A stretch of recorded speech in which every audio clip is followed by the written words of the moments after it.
Hello, I'm going to talk about how to interpret the planetary nodes in a two-part series. This is part one, and in this part I'm going to describe what planetary nodes are and why we suspect that they are important. In part two, I'll give the interpretation of the planetary nodes.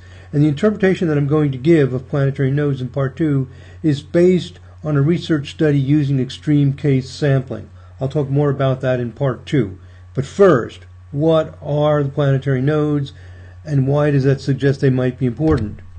First thing, well, you probably know that the moon has nodes. You have a north node of the moon and a south node of the moon. Mercury also has nodes. Venus has nodes. Mars has nodes. It's Jupiter, Saturn, Uranus, Neptune, and Pluto.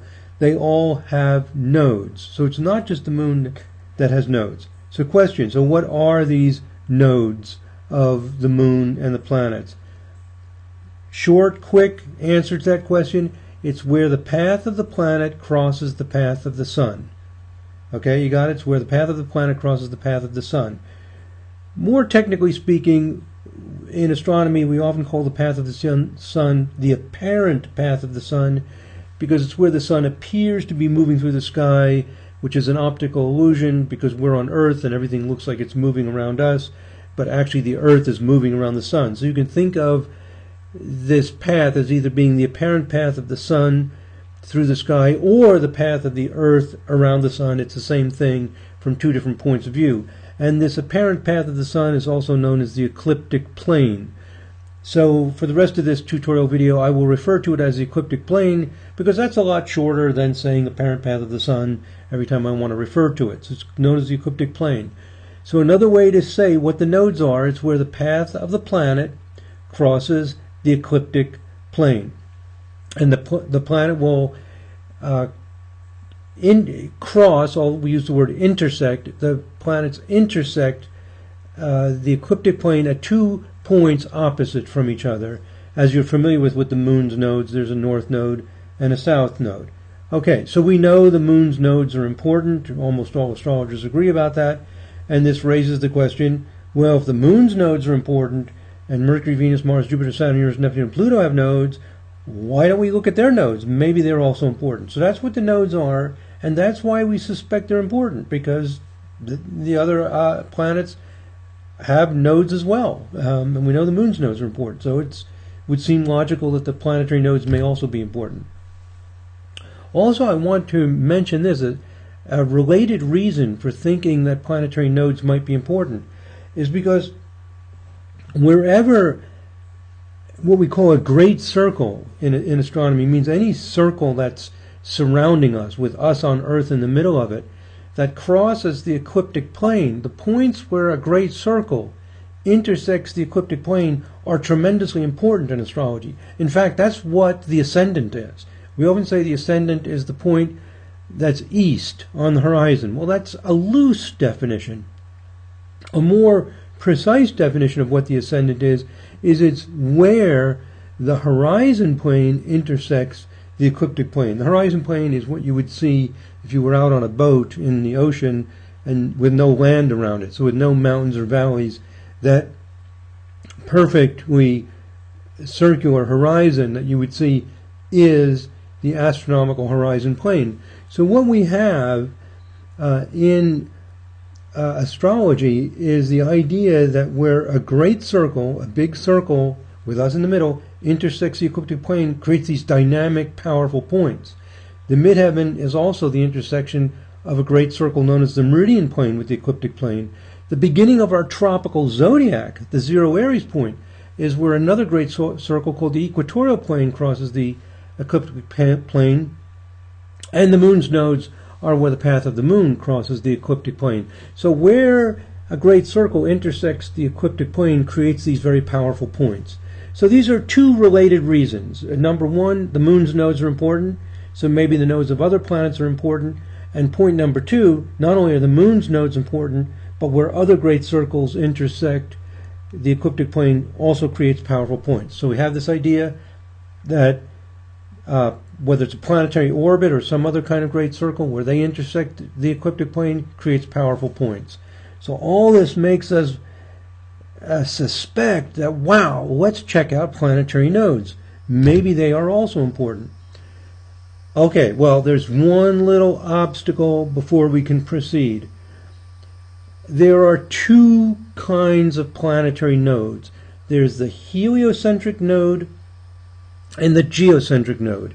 And at first you might say, well, why would I want to look at the heliocentric node? I'm doing my chart geocentric. Of course I want the geocentric node. Actually, it's not that straightforward. And let me explain why. But first, one more point. With the moon, we don't have this distinction. We just have the moon's north node and south node. You're probably familiar with the distinction of a mean node versus true node. I'll talk about that in a moment. But there is not this problem of heliocentric node versus geocentric node with the moon, because the moon is going around us. For all the other objects, Mercury, Venus, Mars, Jupiter, Saturn, Uranus, Neptune, Pluto, or dwarf planets if you want to use those, or anything else, there's a question about whether we should use the heliocentric node or the geocentric node, and let me explain what the difference is. The difference depends on what exactly you think the node is. If you think of the nodes, the north node and south node of a planet, as the intersection of these two great circles. A great circle is like a surface. It's like the top of your table or your floor or ceiling extended out infinitely. That surface, that two-dimensional surface, is extended out infinitely, and where two great circles intersect, they're going to intersect in a line. So if you imagine your tabletop, and then you imagine another plane, as we call it, two-dimensional surface, crossing and intersecting with that, they're going to intersect in a line. So one way to think about the nodes is that it's a line that extends all the way out, into the far reaches of space. And if you think of the nodes as what we often call an axis, it means a line going in both directions, in two directions from us, out into space. If you think of the nodes as an axis, you actually want to use the heliocentric node, because that line extended out into space is where the node is from the sun's point of view. It's also where the node is from the Earth's point of view, because the distance between the Earth and the sun becomes trivial at these extremely great distances. So that's one way of thinking about what planetary nodes are. Another way of thinking about planetary nodes is it's a point. Instead of being a line extended out into the distance, we think of the node as the point where the planet is, and the planet, you can think of it as a dot out in the sky. I mean, from a distance, you can think of it as a little point where that planet crosses, where it intersects the ecliptic plane. That point is the node. So it's two different ways of thinking about what the node is. And if you think of it as a point, then you want to use where that point is from our point of view. And because the planet is not that far away from us, say Mars is not that far away from the Earth on the scale of the solar system, that point where Mars intersects the ecliptic plane will be different depending on where the Earth is, and you would use a geocentric node. If that was, if you're not used to visualizing things astronomically and that got a little bit complicated, don't worry about it. The main thing as a practicing astrologer or student of astrology who wants to apply these ideas that you want to be aware of is we have two kinds of nodes. We don't know which one would be important, if both are important, or if neither would be important. But right off the bat, we have to decide, we're going to look at the heliocentric node, the geocentric node, look at both of them, try to compare and decide if one of them is important, or both are important, or maybe neither is important. So that's what we have, that distinction: heliocentric node versus geocentric node. So which one do astrologers use? Well, not a lot of astrologers use planetary nodes, but among those who do, they usually use the heliocentric node. Why do they use the heliocentric node instead of the geocentric node? It might be because for decades, back to, at least the 60s or so, we knew where the heliocentric nodes were. You could buy an ephemeris, a book of planetary positions that would list where the heliocentric node is over time, and the heliocentric nodes move very slowly. So they move slowly, we know where they are. You can make an ephemeris that shows their position even once every 10 years. Will give you a good idea of where they are, because they move so slowly, and that was available. To get the geocentric nodes, they're changing every day. They're moving much faster than the heliocentric nodes, and you would need a big ephemeris with their daily positions. People had not. It's a little harder to calculate. That those calculations were not available until more recently, with the computer software that you can install on your computer that will provide it. So the lack of information on geocentric nodes probably held back their use. Now the next thought is, what about intuitively? Which one intuitively makes sense? Well, different people have different intuitions.